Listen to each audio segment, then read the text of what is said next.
Hello, this is the Green Corn Rebellion Show. I'm Gregory Harden II, and today I'm here with State Representative Mickey Dollens, who represents the District 93 in South Oklahoma City area. He's also the Minority Whip in the Oklahoma House of Representatives. How are you doing today? Hey, I'm doing great, Gregory. Thank you for having me on your show. Yeah. Whoa, whoa, whoa, whoa, whoa. Stop what you're doing. Okay. If you like this video and you like the other content on my channel, please hit the like button on this video. Also, go hit subscribe like right now. And also, when you hit subscribe, click the bell so you can get notifications whenever I put out a new video. So, thanks. All right, enjoy the rest of the video. Thank you for coming on. So first question I have is, where are you from and where did you grow up? That's a great question. So I'm a fifth generation Oklahoman. I'm originally from Bartlesville, Oklahoma. I spent some time though in Skytook schools in Claremore and eventually moved back to Bartlesville my freshman year. And I had one goal, and that was to earn a football scholarship. So that pretty much took care of taking care of grades and doing well in class. And thankfully, I was able to realize that goal, even though we only won 3 games my junior year and 1 game my senior year. And my coach was immediately fired after that last football game. I kind of broke into the coach's office, which is okay because there were no coaches in there, and took my game film from my sophomore year to my senior year, and hired a wedding videographer in Oklahoma. I mean, in Bartlesville. And we sat down and made a little highlight tape and sent out DVDs to coaches all over the country. And I started cold calling and basically trying to build some rapport, and told them I sent them a tape and would greatly appreciate it if they'd look at it. And within a couple of months, I ended up getting several football scholarship offers. My first one was to Missouri State, and then Louisiana Monroe, and then Colorado State flew me out to Fort Collins. And somehow SMU heard about me and invited me down for an official visit in Dallas. And they wanted to offer me a football scholarship to play defensive line, and fell in love with the campus. And so I accepted that scholarship offer back in 2006, and I redshirted my freshman year. I majored in English and creative writing with a minor in psychology. And I would say it was 2011. Had played 5 years of football, loved my time there, but at that point, I was ready to move on into with my career and graduate. And unfortunately, the spring semester of my senior year, my brother, he passed away, and it was his wish that I try out for the NFL.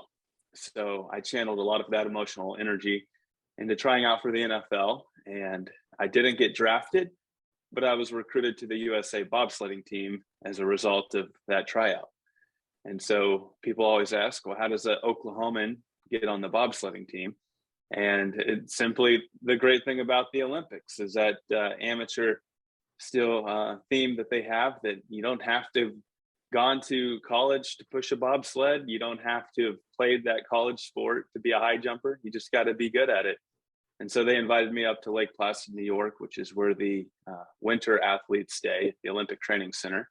And I tried out for a 4-person bobsled team and was fortunate enough for a driver to pick me up to be the number 2 pusher on his bobsled. And so I went from pushing the offensive lineman around to pushing a 400-pound sled. And I wondered why didn't more track athletes do this? Because really the name of bobsledding is to be very fast and then to jump in and basically hold on as a pusher. Yeah. And it was my 3rd time down the track when I realized I hadn't even opened my eyes because it was so scary. And right about that time I did, we flipped, and I ended up going, along with all of my teammates and driver, speeding down the track at 90 miles per hour with a 400-pound bobsled on top of us. And I realized then that's why they recruit football players, because the 2 track guys on my team pretty much left after that crash. And us football players were like, okay, that's just part of it. That wasn't too fun, but let's go again. So I had the privilege and honor to represent the United States on Team USA for about 3 years. I pushed in United States and Canada, and then my last year, I was fortunate enough to represent the U.S. overseas in Europe. At that time, I decided to come back to Oklahoma, and I got a job in the oil fields as a roughneck. And I spent about a year in the oil fields for one company, and that was about the time in 2014 when oil was tanking, and we had to lay the rigs over. And on my crew, I had a college degree to fall back on, but none of my crewmates did. And so they were essentially doing what they always do during a bust. They wait for the oil boom to pick back up. And that was kind of the first time I was thinking, wow, like they live or die by the oil field and how well oil is doing. It would be nice if they had other options. And at the time, I didn't even know that was called economic diversification. And I just realized there was something wrong with that. And so fast forward, I used my English degree to become a teacher at US Grant High School. I taught freshman English, a college preparatory class called AVID, and senior leadership. And then in, I believe it was 2015, 2016, Governor Fallon cut education by more than any governor in the history of Oklahoma. And it resulted in hundreds of teachers across the state being laid off. And I was one of them. And that's when I decided I was going to hit the streets and talk to my neighbors about mental health awareness, about economic diversification and education funding. And I had no idea what I was doing in the beginning. I just knew that I needed to go talk to my neighbors, give them my card, and ask for their vote and listen. If they asked me what I was running for, I mentioned those three issues that I was passionate about. But most importantly, I take time to listen to what they had to say. And through that, it gave me a very strong pulse on my district. And I would say the first time I hit every home in my district, they were asking like, hey, we've never had a representative come by and ask us what's important to us. Like, what are you trying to sell? I'm not trying to sell anything. I just would love your vote. I'd love to represent you.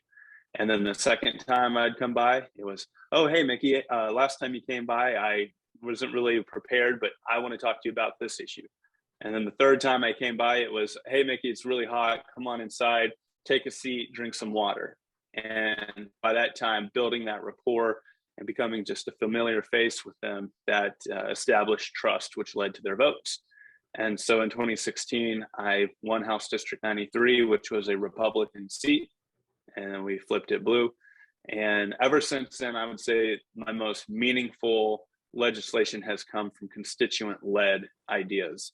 Everything from the Hemp Industrialization Act to making Oklahoma more inclusive for people with disabilities, to an inhaler bill we just did. There's so many that had just come straight from the minds of my constituents, and every one of those has a story. And I feel like that's been one reason why a lot of my legislation, why a lot of my ideas or bills have been able to gain media traction, is because they do have such, they are so personal to people in my district, and they each have a story. And so I am now serving, I believe I'm in my third term. I've served for 5 years. I'm going on my sixth.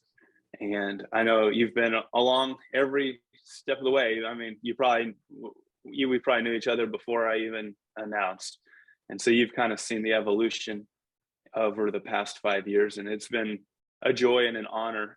I mean, it's a hard job, but compared to cleaning a mud pit on a drilling rig, or teaching a class with 33 kids, a freshman English course with 33 kids who are 14 years old, it really is, it gives you good perspective, because at the end of the day, it is a privilege, and it's not a job that's considered a career, but you get a limited amount of time to make the most with that.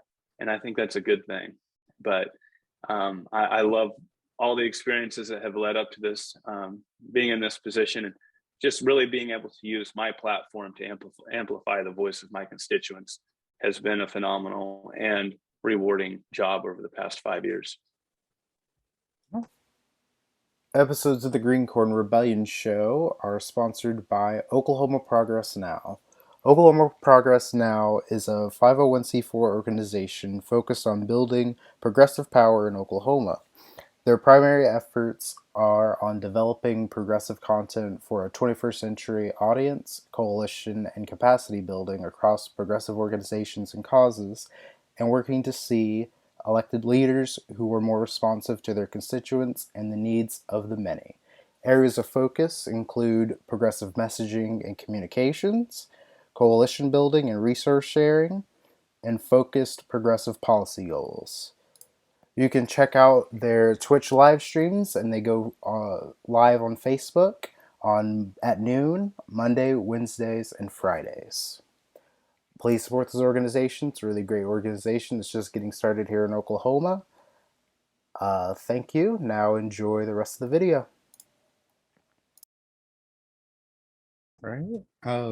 Yeah, I had no idea you were on a bobsled team in the Olympics. That's interesting. I don't know why I never read about that anywhere. Or maybe I did and just forgot, but it's not on your Wikipedia page. You should talk to someone about that. Um but um but yeah, I think you and me met in 2017, but I knew about your campaign. I knew about you in 2016 because I think I had like read a news story about you or something, and because I think this was my senior year whenever you ran and or started to run, and I was already decided I was going to go to school to become a history teacher. So when I hear teacher was laid off is now running for, state representative, I'm like, okay, I'm gonna watch this guy, see what he does. So, but yeah, let's see, what else was I gonna say? But yeah, that's really interesting. So what made you want to become a teacher? I think I've always enjoyed teaching and coaching. Growing up, I played obviously football, but track and wrestling, and I wanted to be able to give back and coach. And so while I was a teacher, I wasn't officially a coach, but oftentimes I would just volunteer my time to help the coaches after school.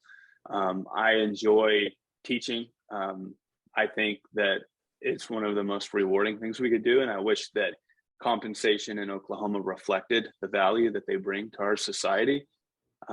It felt like a natural fit. And for those watching, currently in Oklahoma, you can't be a teacher and serve in the legislature, or I'd probably still be a teacher. You can't even be a substitute teacher during the interim and be Yeah. compensated for it.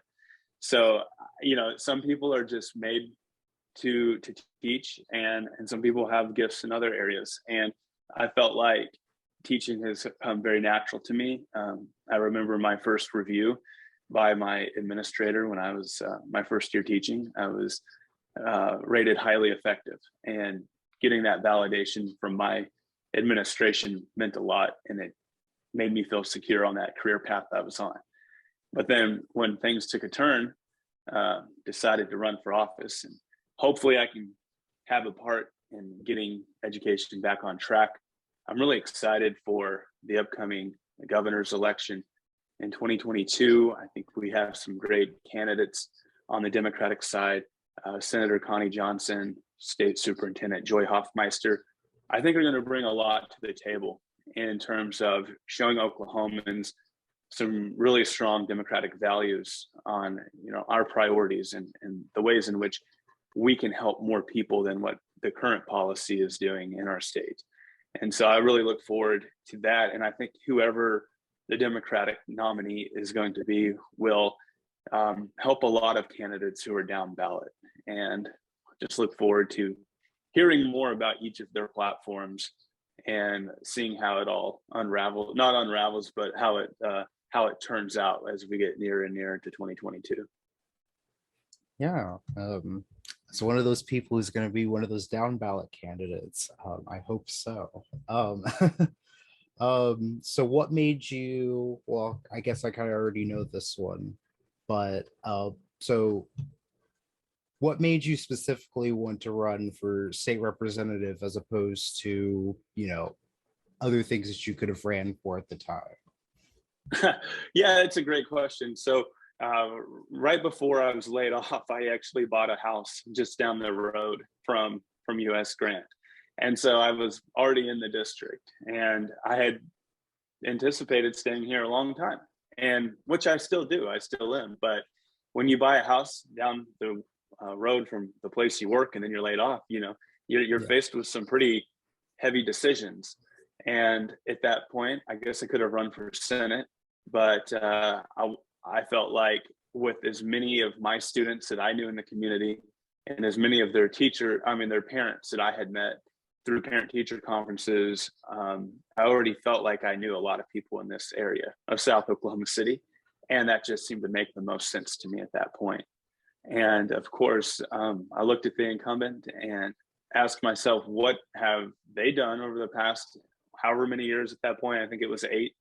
And, it was clear, not much. And so that was also reaffirming to hear on the doors as well. So people were looking for change, and South Oklahoma City has come a good amount of ways, but there's still so much work to do.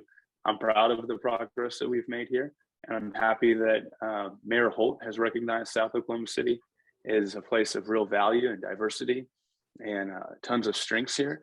But we still have a long ways to go. I'm happy that the city is starting to redo a bunch of our roads right here down the element. I live up the street from an elementary school. Last summer, we got sidewalks on our blocks. We're getting street lights in. It's becoming an overall safer community.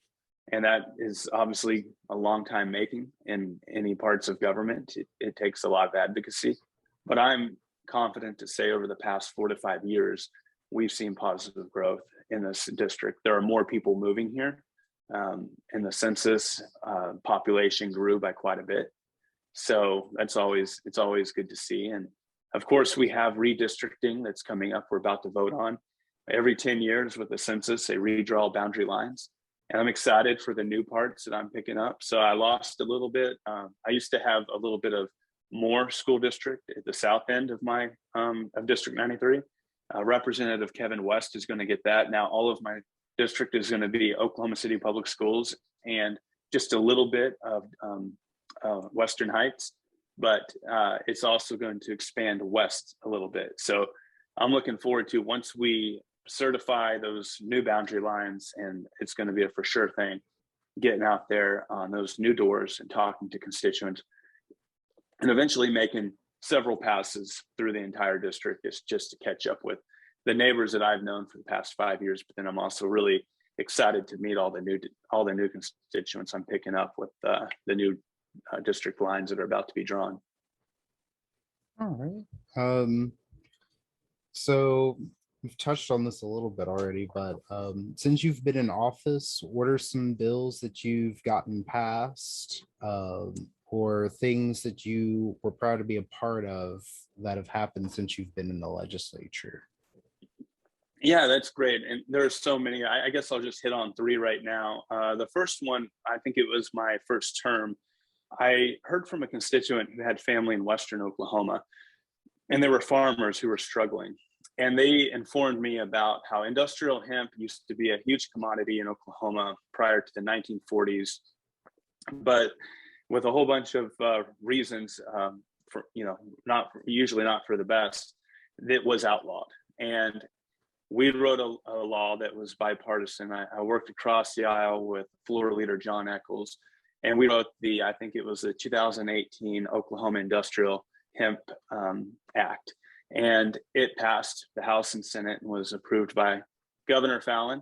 And that allowed for farmers in Oklahoma to grow hemp for the first time since 1937. And I've kept in touch with a handful of farmers who are doing incredible things, not just with the CBD, but making plastics, and it's like hempcrete and a lot of textiles, and just there's a lot of uses, as we know, for industrial hemp. So that goes back to one of my priorities that I was talking to on the doors, talking to people about on the doors when it comes to economic diversification. Industrial hemp, medical marijuana. We've got wind turbines. All of that. It's really grown a lot in Oklahoma. and has helped diversify our economy. Aerospace, there's just so many branches in which it goes out to where we can become less dependent on oil field jobs. So people like my buddies in the field have options and opportunities to fall back on when oil isn't so great. And so maybe it could be wind turbine technicians. There's all sorts of new jobs that are coming up. And then, of course, recently, been working really hard on advocating for disability rights in Oklahoma. I have a constituent, her name's Audra, and her son, Max, is 5 years old. He may be 6 now, but he requires a changing table when he's out and about with his family. And at that point, when we ran the bill, the state capitol didn't have an adult-sized changing table. Of course, Max had outgrown the baby changing tables. And so we've been pushing to include adult-sized changing tables in state-owned buildings that are frequented by the public, especially highway rest stops. That way, people aren't having to, have to change their loved ones' diapers in the back of a car, back of a van, or even sometimes on the floor. And so making Oklahoma more inclusive for people with disabilities and accessible is really important. I'm going to introduce legislation this year called the Oklahoma Disability Fund. That's going to create new revenue to award grants to nonprofits who are funding initiatives to make Oklahoma more accessible. For example, putting in playground equipment at our state parks for people with wheelchairs, doing the adult-sized changing table, investing in workforce opportunities and training for people with physical disabilities. It's really important. And then I would say one that we passed last year that's gotten a lot of news around the country and other states are starting to model is Ida's Law. And Ida is named after one of my constituents' cousins, Ida Beard, who's a member of the Cheyenne and Arapaho tribes. And she went missing about 5 to 6 years ago. And I got to hear about Ida's story from Lorinda and her family. And then we went around to Lawton in different parts of the state, and we talked to activists who advocate for missing and murdered Indigenous people, particularly women and girls who go missing at disproportionate rates and other groups. And we got to talking to other state legislators and what they're doing and what their recommendations are. So we wrote Ida's Law, which creates a position within the Oklahoma State Bureau of Investigation to help families navigate those jurisdictional boundaries with law enforcement when someone goes missing, say for in Indian Territory. Well, they need that help to, and if a crime were to happen in Indian Territory, for example, the state, the district attorney doesn't have the jurisdiction to do much. So they'll send them to the FBI. And that can be complicated just because you're dealing with the Federal Bureau of Investigation.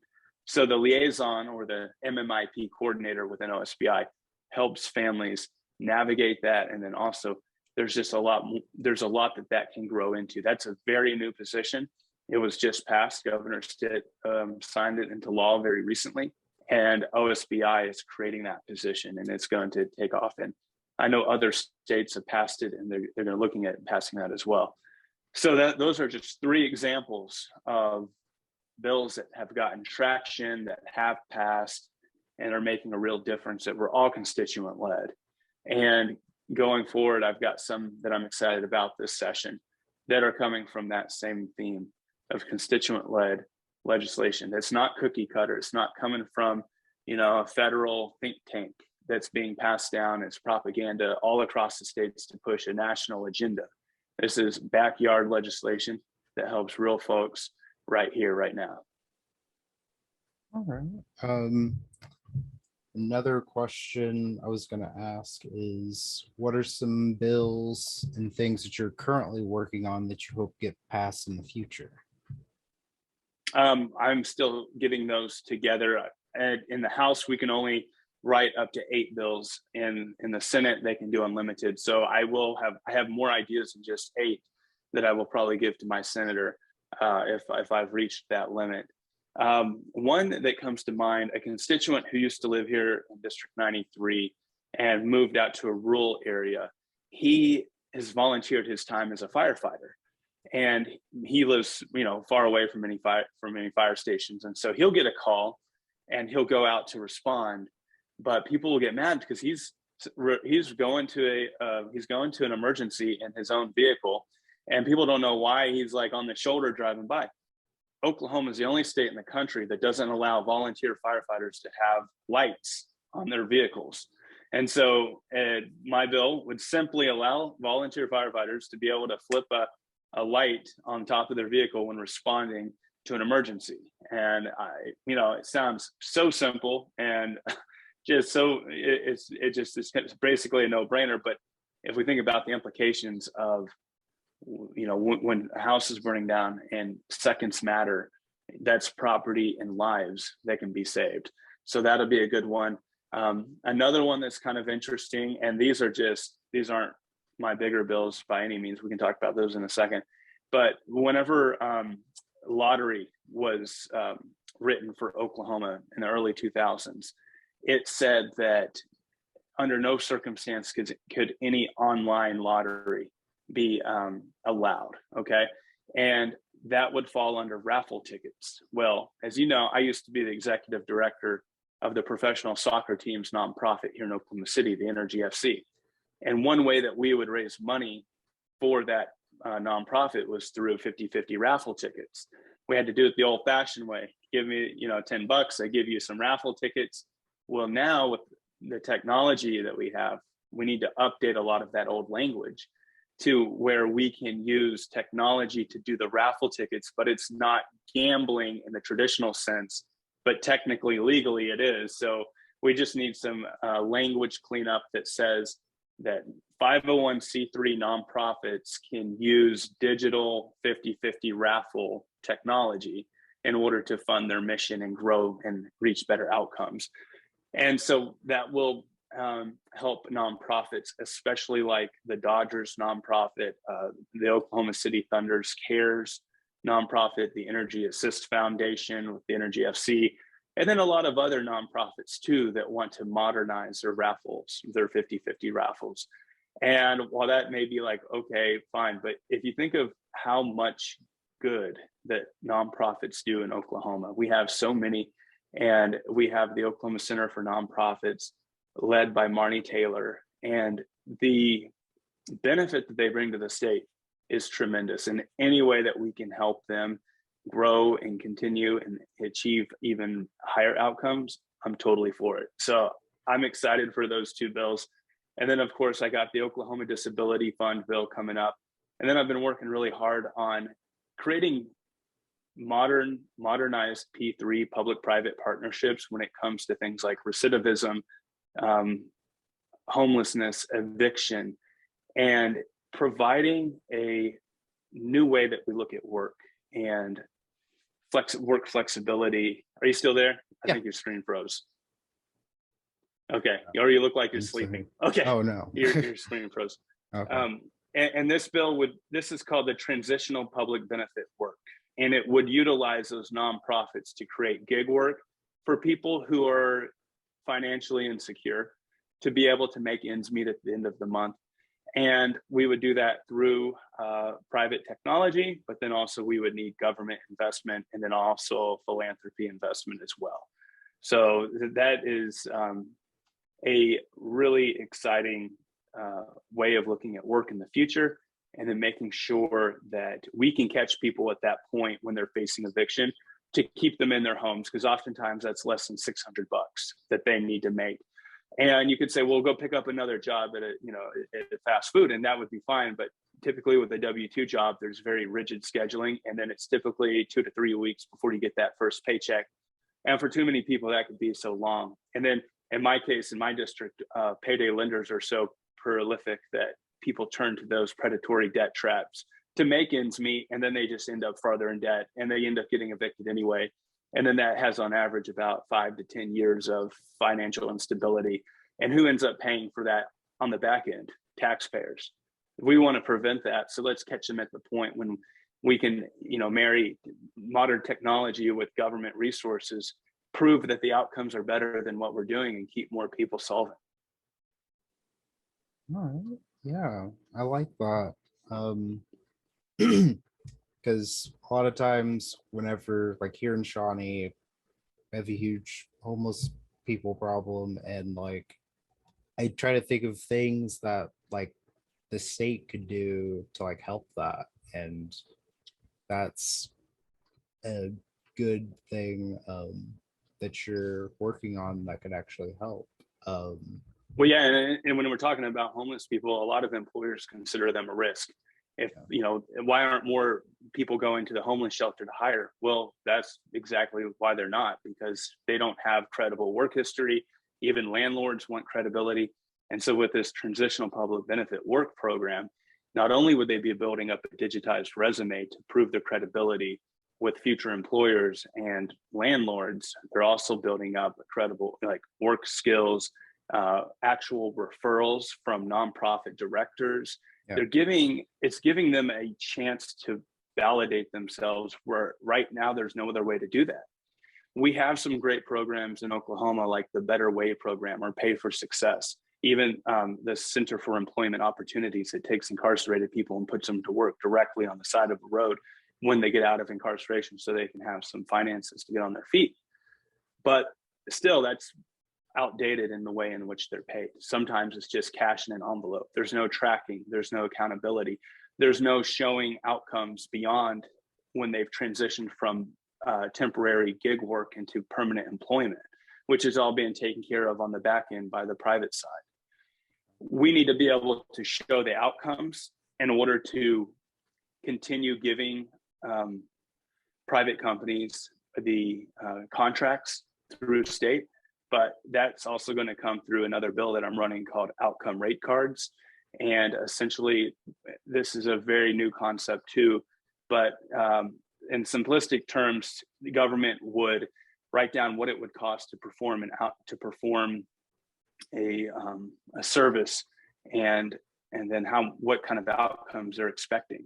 And if there's private companies, not just one, but if there's a few that can show that they have a good shot at doing that, and then they're able to prove those outcomes throughout a pilot program, and they're doing a better job saving taxpayer dollars and having better outcomes, then they continue to get the contracts.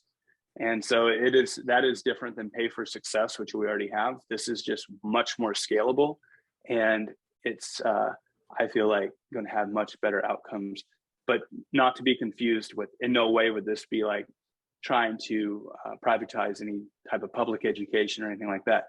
We're talking about very specific but very real problems, like you mentioned: homelessness, eviction, recidivism, that type of thing. All right. And the last thing I wanted to talk about is music. You and me in the past, we've talked a lot about bands like Disturbed. Yeah. Could you tell me about some of the bands and music artists that you listened to while growing up? Oh, heck yeah. I'm a big 90s grunge fan. There's actually a local band in Oklahoma City called the Flannels, Mhm. and they played twice this weekend. I didn't get to catch them, but I try to anytime I can, because they are fantastic. They play the Toadies, the Pixies, of course, Nirvana. It's just a great time. And I would say, like, especially in high school, if I was getting ready for a wrestling match, a duel, I would put on Disturbed, Down with the Sickness, and just get really amped up. Or of course, Rage Against the Machine. I just saw a fantastic concert at the Diamond Ballroom with a Nirvana cover band called Smells Like Teen Spirit. Mhm. And I didn't expect it to be emotional. That was my brother's favorite band. And when they came out with the stage that had the props and everything, just like you would see in a Nirvana concert, I was like, wow, this is really neat. And then when the artist came out and he looked just like Kurt Cobain, and obviously no one can sound exactly like Kurt Cobain, but he did a really good job. And the drummer and the bassist, it was killer. And they played the songs that not very many people know, but if you're a Nirvana fan, you definitely know. And they were loud and they rocked it, and it was phenomenal. So they come through Oklahoma City every year through the Diamond Ballroom. If you're a Nirvana fan, I definitely recommend checking out Smells Like Teen Spirit. What Yeah. about you? Well, for me, I mostly listen to stuff from the late 90s, early 2000s. So like Linkin Park is my favorite band. Limp Bizkit, as you can see, poster in the back of their second album. Korn, Slipknot, Breaking Benjamin, 3 Days Grace, Disturbed. Some of Bush. the yeah, I listen to Bush quite a bit. They're not one of my favorites, but I listen to them quite a bit. The album 16 Stone, that's a really good one. Yeah. And what other bands? Some of the newer bands I listen to are like Butcher Babies, Issues, Bad Wolves, Mirror, stuff like that. But the bulk of what I listen to is like stuff from like the 90s and 2000s. Like I listen to a lot of Pantera. Let's see, who else? I listen to some of the grunge bands. I don't listen to them a lot because I mostly listen to like the popular songs. But like, I like some Alice in Chains and stuff like that. There was this one Soundgarden song. Like when I was growing up, my favorite Soundgarden song was Spoon Man. But then I got older and I heard Rusty Cage and what's the other one? Slaves and Bulldozers, I think is what it's called. I think it's on their first album.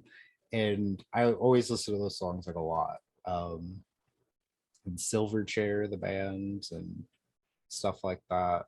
You know, But yeah, one of the great things about being a fan of 90s music is you can typically find a concert pretty close at an intimate venue like Diamond Ballroom, Criterion, and the tickets are usually never over $15. yeah, So like I went that's the beautiful thing about it. Yeah, like I went to Cat Fest in 2019. Yeah, it was 2019. And I originally wanted to go to see some of the like newer bands like Saint Asonia and Bad Wolves, but Candlebox was also there. So I got to see them, and Filter was there. And it was like another band from the 90s that was there too. But yeah, like those bands are always touring, or at least most of them are. One day I want to see 311. Remember them? Oh Yeah, yeah. yeah. Those guys are really good. I listened to a fair amount of their stuff when I was younger. I still do. Just mostly just like one or two albums. But yeah. I think we all went through a 311 or a Sublime phase. Yes. Yeah, because I thought like I only like a couple of Sublime songs, but like I bought two 311 CDs when I was in high school. What was it? The one with Down and All Mixed Up. About that one, and then I Mm. bought the one with Come Original and um Hmm. And Eons. you know, Yeah. Rage Against the Machine's about to tour again. Yeah, I heard So they about haven't that. played a, Yeah, because they yeah, had to they're reschedule going to their be playing. tour from last year, I think. Yeah. Yeah, they're going to be playing in Kansas City. That'll be the closest one here. Yeah, I would go if they came to Oklahoma City or somewhere closer. I don't like going too far out to see concerts, but yeah. I was gonna go see 4 different concerts before the pandemic started, and they all ended up getting canceled or postponed. Mm. And then what was it? I was gonna see one of them. I ended up getting a refund for one of them, I think, or two of them I ended up getting a refund for. But then one of them ended up rescheduling, and they were supposed to. It was in this moment with Black Veil Brides, and it was last month. They rescheduled for last month, and then they ended up postponing again because people within the band got coronavirus. So I was like, damn, I can't trust these concerts anymore. So right now I'm not buying any tickets to any concerts because I can't trust that the bands are going to not get coronavirus and then have to cancel, because even Korn had to postpone a few dates because Yeah. some of the band members got coronavirus, and the lead I singer will of say Korn. that when you Yeah, buy your tickets, you can do a $10 insurance. So get the $10 insurance. If it does cancel, they'll reimburse you your money. But yeah, for most of the concerts I go to, it's like a $10 ticket anyway. So yeah.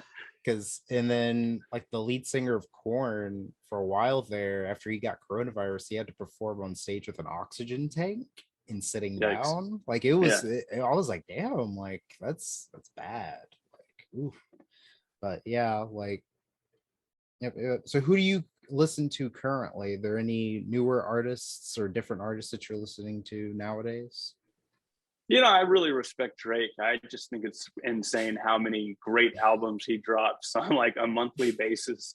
And I like rapping Drake. I mean, when I'm out lifting weights or running, I that always gets me going. I think his lyrics are very smart. I don't know if he writes his own lyrics or not, but he kills it. And I think Eminem, of course, is amazing. I like Big Today is Sean. Eminem's birthday, actually. How old is he now? Probably 40s, 49. 45. Whoa, man. Yeah. Yeah, Yeah. I He's up remember there. when I was in fifth grade. The real Slim Shady came out, and of course we all wanted that album. Our parents would never let us have it, so if we ever wanted to hear My Name Is, you had to get home after school, catch Total Request Live, and then they would play it. Like, it was always the number one song for weeks and weeks and weeks. And yeah, we thought we were so cool because we were beating the system by catching it on MTV at home after school. Oh wow. That's so crazy now because like sometimes people my age will complain that MTV isn't as cool as it was whenever y'all were kids or growing up. But listening to you say, oh, well, our parents wouldn't let us have these CDs, so we had to watch MTV to see the music. But now it's like we can just open up our phones, our computers, and listen to anything we want whenever, and probably not even have to pay for it because it's on YouTube. Like Yeah, we totally different. in a lot of ways we do have it better than y'all did in terms of accessibility, I guess. But the vibe of TRL and MTV at the time is something that I feel like is makes up for the lack of being able to access music as readily as we can nowadays, because I read about, that era where Total Request Live was a thing, and, you know, Fred You Durst. read the archives, you read the old Yes. history books of Yeah. Napster and LimeWire, and how we Yes. thought we were so sneaky downloading music on Napster. Yeah. Yeah, Like, good times. yeah, I read back to all that stuff and I'm like, okay, this is actually pretty cool. I wish I could have witnessed this. But yeah. Well, you had much more appreciation for the music. It's like, Yeah. you're going to listen to the whole album, like if you ever got your hands on it. Instead of Yeah. nowadays, people, if they like a song, they like an artist, they may just hear that one song. Like, I was at Barnes and Noble earlier today, and I was also at Full Circle Bookstore, and I was looking for a particular book, and neither store had it. But the old timer there working behind the desk said, well, in a few years, it'll just be a machine back here, and we'll print on demand. And this book that you'd have to otherwise order on Amazon could be printed right here. And this whole store will just be basically the size of a small gas station. And I was like, yeah, I guess that's convenient, but at the same time, how are you going to learn and explore and find new music? Yeah. And not just new music, but new books. Because a lot of times, especially like in half price books, which I really like, I'll discover something and that I'm really interested in that I had no intention of looking at or discovering. And that's only possible because of the books and their physical location. So those days, I hope, aren't going to be behind us anytime soon. But Yeah. that's Yeah. kind of the reality we're looking at. Yeah, especially when it comes to music, because like, I mean, I guess now we have streaming services like Pandora or Spotify can offer us new stuff, but it's not the same as what it used to be. So like when I was like in high school, middle school, I didn't have that much access to the internet. So if I wanted to listen to music, I would like find an artist that I like from like the radio or something, look them up on Wikipedia, see what they're about, find out what albums they have, and then go to the CD warehouse and then buy that CD. And then if I like it, and I like it, or I'll grow to like it. But now it's not like that anymore. You can listen to an album once or twice and then delete it off your phone, never revisit it, even if it's by someone who you like. Because like what was it? Because I have all of Eminem's CDs like on CD. I have the CDs, and like I know for a fact what was the first one I bought. The first one I bought was Recovery. It came out in 2010. I didn't like most of the songs whenever I first got it. I only liked like maybe 4 or 5 of the 17 songs. but I eventually grew to love the rest of the songs on the album, and it's also one of my favorite albums of his. But today, if I were to like listen to an album, I would probably say, okay, I like this song, but I'm never going to listen to this again. So I'm going to delete the rest of it.